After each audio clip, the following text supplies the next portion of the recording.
નમસ્તે વિદ્યાર્થીઓ.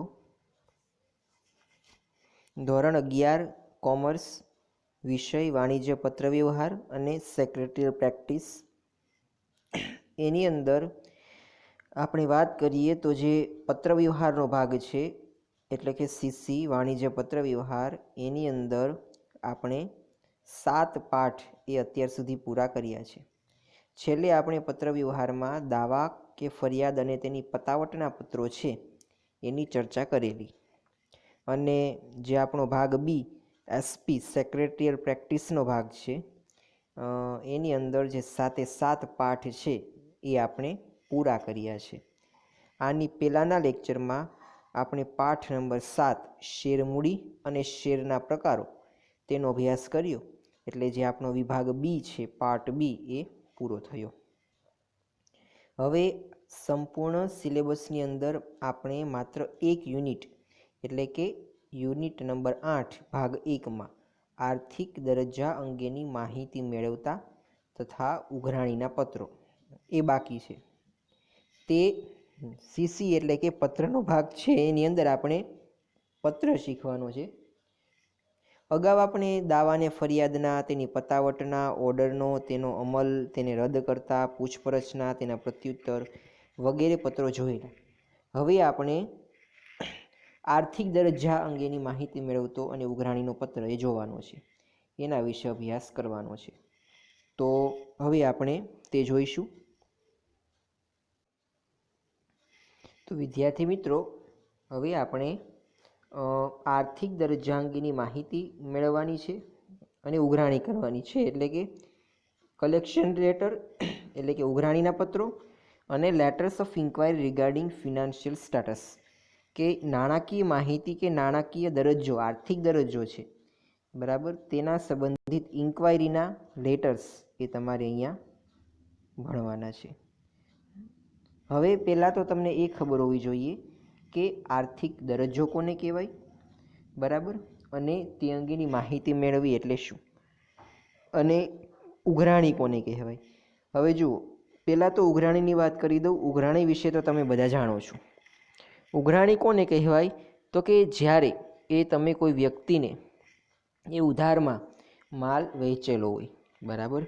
હવે જ્યારે તમે કોઈ વ્યક્તિને ઉધારમાં માલ વહેંચેલો હોય ત્યારે તમારે તેની પાસેથી નાણાં લેવાના થાય, એટલે કે ભવિષ્યમાં. હવે જે સમય મર્યાદા આપી હોય કે જ્યારે તમારે નાણાં લેવાના છે, એ સમય મર્યાદા ચૂકાય ત્યારે તમે તેને પત્ર લખીને ઉઘરાણી કરો છો કે મને મારા પૈસા આપો, એની માંગણી કરો છો. તો આને કહેવામાં આવે છે ઉઘરાણીના પત્રો, બરાબર, એટલે કે કલેક્શન લેટર્સ. તમારે બીકોમની અંદર કે બીબીએ કરો ત્યારે પણ આ પત્રો, બરાબર, ફિનાન્શિયલ સ્ટેટસ અને કલેક્શનના લેટર્સ એ ફરીવાર ભણવાના આવશે ઇંગ્લિશમાં. તો આમાં ધ્યાન આપજો ખાસ. હવે જુઓ, ઉઘરાણીની મેં વાત કરી. તમારે રિમાઇન્ડર્સ એટલે કે ચેતવણીઓ આપવાની છે, બરાબર. પહેલાં તમારે એક એને યાદગીરી પત્ર લખવાનો છે કે તમને યાદ અપાવે એમ કે ભાઈ તમારે અમને આટલા પૈસા આપવાના છે, એ તમે આપો. હવે પહેલો તમે જ્યારે એને લેટર આપો પછી પાછો એનો આન્સર ન આપે, બરાબર, તો બીજી વાર તમારે લેટર લખવાનું કે તમારે પૈસા આપવાના છે, અમને વહેલી તકે આપી દો. સમય મર્યાદા આપવાની કે મહિનામાં કે 2 મહિનામાં આપી દો, અન્યથા અમે કાયદેસરની કાર્યવાહી કે કાનૂની પગલાઓ ભરીશું. ત્યારબાદ જો એ ન માને તો પછી તમારે કાયદેસરની કાર્યવાહી કરતો પત્ર એને લખવાનો છે. તો આ બધા ઉઘરાણીના પત્રો છે, એમાં રિમાઇન્ડર લેટર્સ આવે છે. પછી જે ફિનાન્શિયલ સ્ટેટસ છે તેના લેટર્સ આવે છે, એટલે કે આર્થિક દરજ્જા અંગેની માહિતી મેળવતો પત્ર. હવે જુઓ, આર્થિક દરજ્જો એટલે શું? આર્થિક દરજ્જો એટલે કે તમારી નામના કેવી છે, તમારું કામકાજ કેવું છે, એને કહેવાય છે આર્થિક દરજ્જો. આર્થિક દરજ્જો એટલે કે વ્યક્તિ છે એ આર્થિક રીતે કેટલો સદ્ધર છે એને કહેવામાં આવે છે આર્થિક દરજ્જો. હવે કોઈ પણ વ્યક્તિ હોય છે, બરાબર, એનું જે આર્થિક સદ્ધરતા એટલે કે આર્થિક બાબત છે એના સંદર્ભમાં એ વાત કરીએ તો એ વ્યક્તિ છે કે જે આર્થિક રીતે સદ્ધર છે, એની સાથે વ્યવહારો કરવા દરેક વ્યક્તિને ગમે. જે વ્યક્તિ આર્થિક રીતે સદ્ધર નથી તેની સાથે વ્યવહારો કરવા એ કોઈ વ્યક્તિને ન ગમે.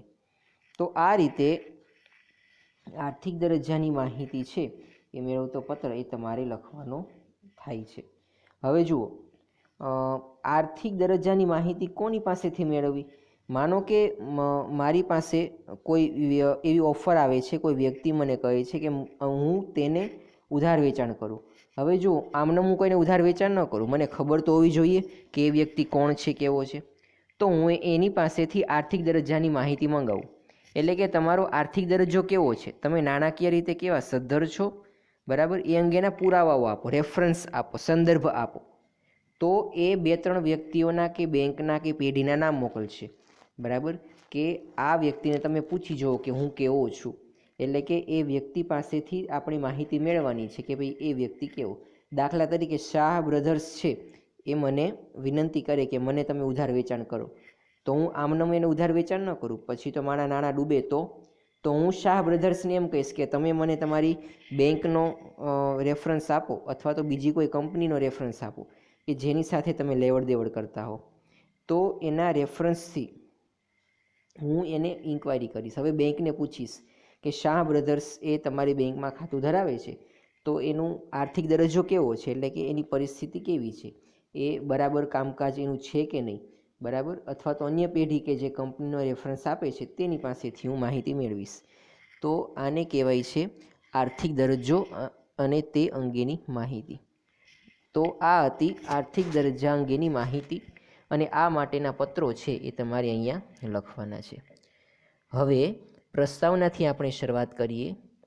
સંદેશાવ્યવહારના વિપુલ સાધનો, જાહેરાત રૂપી માધ્યમોનો અસરકારક ઉપયોગ, વિવિધ ધંધાકીય સંશોધનો અને લોકોની ખરીદ શક્તિમાં વધારો થવાને કારણે વાણિજ્ય ક્ષેત્રનો વ્યાપ ખૂબ જ વધી રહ્યો છે. વ્યાપારિક પ્રવૃત્તિઓના વ્યાપમાં વધારો થવાનું એક મહત્ત્વનું કારણ એ ક્રેડિટ એટલે કે શાખ ઉપર થતા ખરીદી વેચાણના વ્યવહારો છે. હવે જો શાખ ઉપર એટલે કે ખરીદી વેચાણ એ ઉધાર ન થાય ક્રેડિટ ઉપર, તો પછી ઘણા બધા વ્યવહારો છે ખોરવાઈ જાય. અત્યારે તો મોટાભાગની પરિસ્થિતિ છે એ શાખ ઉપર થાય છે. આ પદ્ધતિને કારણે વેચાણની પ્રવૃત્તિને ખૂબ વેગ મળ્યો છે. આ પદ્ધતિમાં વેપારીને પોતાના ઉત્પાદનો વેચવા માટે ગ્રાહકો શોધવો એ ખૂબ જ સરળ બન્યો છે તથા ગ્રાહકને નાણાંની ચૂકવણી તરત જ કરવાને બદલે ચોક્કસ સમય મર્યાદામાં અથવા તો હપ્તા દ્વારા કરવાની હોવાથી ગ્રાહકની ખરીદ શક્તિ વધી છે.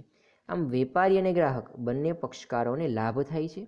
પરંતુ શાખ દ્વારા થતા વેચાણમાં વેપારી દ્વારા ગ્રાહક પક્ષની યોગ્ય ચકાસણી ન કરવામાં આવી હોય તો શાખની સમય મર્યાદામાં નાણાં ન મળવાને કારણે ઉઘરાણીના પ્રશ્નો બને છે અથવા તો નાણાં પરત ન કરવાનું જોખમ પણ રહેલું છે. તેથી શાખ ઉપર કરેલો વેપાર હોય તો ખરીદનાર એટલે કે ગ્રાહક કે પેઢી છે એના આર્થિક દરજ્જાની માહિતી અંગેનો અભિપ્રાય મેળવી લેવો જોઈએ. અહીંયા સમગ્ર જે પ્રસ્તાવના તમને આપી છે એની અંદર ઉધારની વાત કરી છે કે વર્તમાન સમયમાં ઉધાર ખરીદી વેચાણ કરવું જ પડે છે. હવે જ્યારે તમે ઉધાર ખરીદી વેચાણ કરો છો તો એક પ્રકારનું જોખમ એ નાણાંનું રહેલું હોય છે અને એ જોખમને કારણે એનું જે ખરીદી વેચાણ છે, બરાબર, એ રૂંધાય છે. એટલે કે લોકો એનાથી ડરે છે. તો આ રીતે ઉધાર ખરીદી વેચાણ કરવું હોય તો તે આર્થિક દરજ્જા અંગેની માહિતી એ મંગાવે છે, બરાબર, અને અન્ય લોકોને પૂછે છે કે આ વ્યક્તિ કેવો છે, બરાબર. આવું આપણા વાસ્તવિક જીવનમાં પણ થતું હોય છે કે આપણે કોઈકને પૂછીએ છીએ કે આ વ્યક્તિ કેવો છે, કે પેલો વ્યક્તિ કેવો છે, કે તે વ્યક્તિ કેવો છે. અહીંયા આવી જ પરિસ્થિતિ, પરંતુ આ પૂછપરછ છે એ તમારે પત્ર દ્વારા કરવાની થાય છે. તો હવે આપણે આના વિશે વિગતવાર જોઈએ. પછીનો મુદ્દો આપેલો છે આર્થિક દરજ્જા અંગેની માહિતી કેવી રીતે મેળવશો, એટલે કે આર્થિક દરજ્જાની તમારે માહિતી મેળવવી હોય તો તમે કેવી રીતે મેળવશો. ગ્રાહક અથવા તો વ્યાપારિક પેઢીને શાખ ઉપર માલ સામાન આપતા પહેલાં તેના આર્થિક દરજ્જા અંગેની માહિતી મેળવવી હિતાવહ છે. કે જ્યારે તમારે કોઈ પણ વ્યક્તિને ઉધાર એટલે કે શાખ ઉપર માલ સામાન આપવું હોય, તેનું વેચાણ કરવું હોય, તો તમારે એ વ્યક્તિનો આર્થિક દરજ્જો કેવો છે તે અંગેની માહિતી મેળવવી જરૂરી છે. સામાન્ય રીતે આ પ્રકારની માહિતી અને અભિપ્રાય મેળવવા માટે અન્ય વ્યાપારી પેઢીઓ અને બેંકને પત્રો લખવામાં આવે છે. કે જો તમારે આ પ્રકારની માહિતી આપવી હોય કે અભિપ્રાય આપવો હોય તો તમારે વ્યાપારી પેઢીને અથવા તો બેંકને પત્ર લખવો પડે. તમે બેંકને પૂછો કે આ કંપની કેવી છે, અથવા તો અન્ય કોઈ કંપનીને પૂછો કે આ કંપની કેવી છે, તો આ અંગે તમારે પત્ર દ્વારા પૂછવાનું છે. તમારે બેંકને પત્ર લખવાનો છે કે આ કંપનીની પ્રતિષ્ઠા કેવી છે, એનું કેરેક્ટર કેવું છે, અથવા તો કોઈ કંપનીને તમારે પત્ર લખવાનું કે તમારી સાથે સંબંધ ધરાવતી આ કંપની છે એ કેવી છે. આ પ્રકારના પત્ર દ્વારા પેઢીને શાખ પર માલ સામાન આપતા પહેલાં 4CS ની ચકાસણી કરવી જોઈએ. અહીંયા 4CS એ મહત્ત્વના છે, એટલે કે 4C મહત્ત્વના છે. 4C. પહેલું કેરેક્ટર એટલે કે પેઢીની પ્રતિષ્ઠા. બરાબર, પેઢીની પ્રતિષ્ઠા કેવી છે, એની નામના કેવી છે. પછી કેપેસિટી એટલે કે નાણાં પરત કરવાની ક્ષમતા, એની કેટલા પ્રમાણમાં એ નાણાં પરત કરી શકે છે, એની કેપેસિટી કેવી છે. પછી તેની પાસે રહેલી મૂડી એટલે કે કેપિટલ, તેની પાસે કેટલા પ્રમાણમાં મૂડી રહેલી છે. અને પછી એ આપેલું છે કે તેણે તારણમાં આપવાની જામીનગીરી. બરાબર, હવે જો તારણમાં આપવાની જામીનગીરી એટલે શું? ઘણી વખત એવું બને કે એની પાસે મિલકત ઘણી હોય, પરંતુ બધી મિલકત એને તારણ તરીકે મૂકી દીધી હોય, એટલે કે ગીરવે મૂકેલી હોય, તો પછી એ યોગ્ય ન કહેવાય. એટલે કે તારણ ઉપર આપેલી મિલકત પણ એ તમારે અહીંયા ધ્યાનમાં રાખવી પડે. જેવી 4 બાબતો છે એ માલ સામાનને શાખ ઉપર આપતા પહેલાં ચકાસણી કરવામાં આવે તો નાણાં પરત ન આવવાનું જોખમ ટાળી શકાય છે.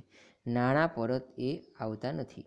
આ 4 બાબતોની અહીંયા નોંધ લેવી પડે. કેરેક્ટર, બરાબર, પેઢીની પ્રતિષ્ઠા, પેઢીની નાણાં પરત કરવાની ક્ષમતા, પેઢી પાસે કેટલી મૂડી છે, અને તારણમાં આપવાની તેની જામીનગીરી. આ 4 બાબતો એટલે કે 4C છે, એનું અહીંયા મહત્ત્વ રહેલું છે. અને એ 4 બાબતો અંગેની માહિતી છે એ જ્યારે તમારે કોઈ પણ વ્યક્તિને ઉધાર માલ એ વેચાણ કરવું હોય અથવા તો લેવડ દેવડ કરવી હોય ત્યારે ઉપયોગી બને છે. કોઈ પણ પેઢીના આર્થિક દરજ્જા અંગેની માહિતી મેળવવાની પ્રક્રિયા નીચેની પદ્ધતિ દ્વારા કરી શકાય છે. બરાબર, અહીંયા તમને કેટલીક પદ્ધતિઓ આપી છે જેના દ્વારા તમે એ નક્કી કરી શકો કે એ વ્યક્તિનો આર્થિક દરજ્જો છે એ કેવો છે. બરાબર, એ અન્ય વ્યાપારિક પેઢીનો સંદર્ભ આપવા માટે કહી શકાય. તમે એમ કહી શકો કે અન્ય વ્યાપારી પેઢીનો તમે સંદર્ભ આપો કે આ વ્યાપારી પેઢી છે, બરાબર, એ આમ છે. અન્ય વ્યાપારિક પેઢીનો સંદર્ભ આપવા કહી શકાય.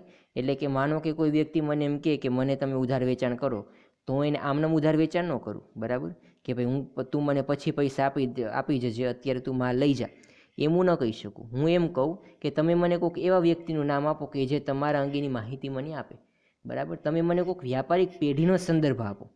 બરાબર ને, આ રીતે માંગી શકાય. બીજું, તે પેઢીના બેન્કરનો પણ સંદર્ભ માંગી શકાય. હું એમ કહું કે તમારી બેંકનો મને રેફરન્સ આપો, એટલે કે સંદર્ભ આપો, કે હું તમારી બેંકને પૂછી લઉં કે તમે કેવા છો. પછી પ્રત્યક્ષ રીતે વ્યાપારિક પેઢીના પાછલા અમુક વર્ષના પાકા સરવૈયાને આધારે તેની આર્થિક સદ્ધરતા જાણી શકાય. હવે તે પેઢીને હું એમ કહું કંપનીને કે તમારા પાકા સરવૈયાની વિગત આપો, તમારા પાકું સરવૈયું છે, બરાબર, એ મને બતાવો તમારા લગભગ પાછલા 2-4 વર્ષના, કે તેની આધારે હું તમારી આર્થિક સદ્ધરતા માપું. આ 3 રીતે આર્થિક સદ્ધરતા છે એ માપી શકાય. પ્રથમ 2 રીતો છે એની અંદર તમારે પત્ર લખવાનો થાય છે. તો વિદ્યાર્થી મિત્રો, આજનો લેક્ચર આપણે અહીંયા સુધી રાખીએ છીએ. આની પછીના લેક્ચરમાં આગળ આપણે સિલેબસ ચલાવીશું. આજનું તમારું હોમવર્ક છે એ બહુ ઓછું છે. તમારે જે આ 3 પદ્ધતિઓ છે, આર્થિક દરજ્જા અંગેની માહિતી મેળવવાની જે 3 પદ્ધતિઓ છે, બરાબર, એ 3 તમારે એક વખત હોમવર્કમાં લખીને મોકલાવવાની છે. તો આજનો લેક્ચર અહીંયા સુધી રાખીએ છીએ. નેક્સ્ટ લેક્ચરમાં આની પછીના મુદ્દાની ચર્ચા આપણે કરીશું.